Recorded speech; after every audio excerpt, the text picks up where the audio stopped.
રામ રામ ને જય માતાજી। હવે બચ્ચા પાલટી બધી પતંગ ઉડાડવા આવી છે, એટલે આપણે એને એક કોમ્પિટિશન આપ્યું છે કે જે પતંગ કાપી નાખે બધાથી છેલ્લે જેની પતંગ રહે એને આપણે 100 રૂપિયા ઇનામ આપવાનું છે। તો ચાલો બચ્ચો પતંગ સગાવો, ચાલો મિત્રો। ચાલો મિત્રો, અમારે જો દર્શનભાઈ પતંગ સગાવવાનું શરૂ કર્યું છે।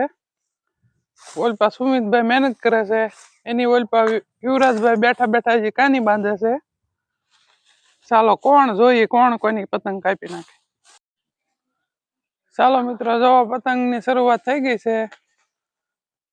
થોડોક તડકો છે એટલે બહુ પતંગ દેખાય છે ઓછી। જો અમારા દર્શનભાઈ છે, ઓલી બાજુ સુમિતભાઈ છે, વિવાનભાઈ, દર્શનભાઈ।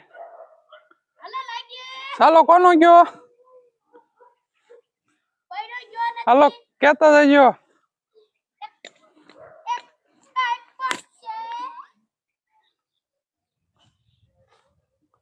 આ બધું યુવરાજભાઈ ઉડાડે છે। હાલો ગયો કોનો,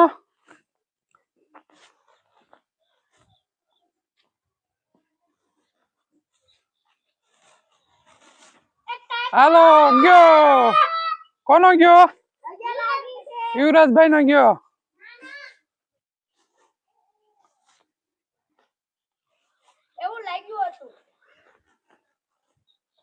જો કારીગર છે દર્શનભાઈ, કોનો ગયો, દર્શનભાઈ નો। હાલો દર્શનભાઈ હરીફાઈ હારી ગયા છે અને યુવરાજભાઈ જીતી ગયા છે। ચાલો મિત્ર, હવે દર્શનભાઈ નો પતંગ કપાઈ ગયો છે। હવે સુમિતભાઈ છે અને યુવરાજભાઈ છે, એની બેની વચ્ચે રેસ લાગી છે। ચાલો મિત્રો કેજો કોનો કપાઈ।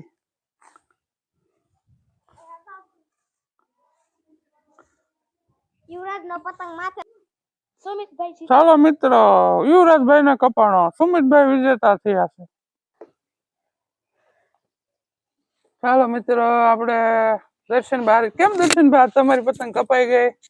એમાં કટકા હતા, કટકાઈ થી વી ગયું ફિરકીમાં। એવું છે, તમને હારનો સામનો કરવો પડ્યો તમારે। યુવરાજભાઈ તમે કેમ હારી ગયા છો આજ?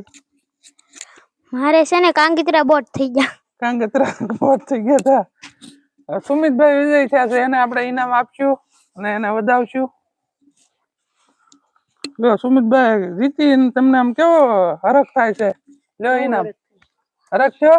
હા। ચાલો તાળીઓ પાડો બચ્ચો, સુમિતભાઈ વિજય બન્યા। સુમિતભાઈ, હવે તમે આ પૈસા નું શું કરશો? ભેગા કરશું, પતંગો લેશો। ભેગા કરીને પછી શું કરશો? રીલ પાડશું, રીલ પાડીને પતંગો કેટલી લાવશો તમે? 150।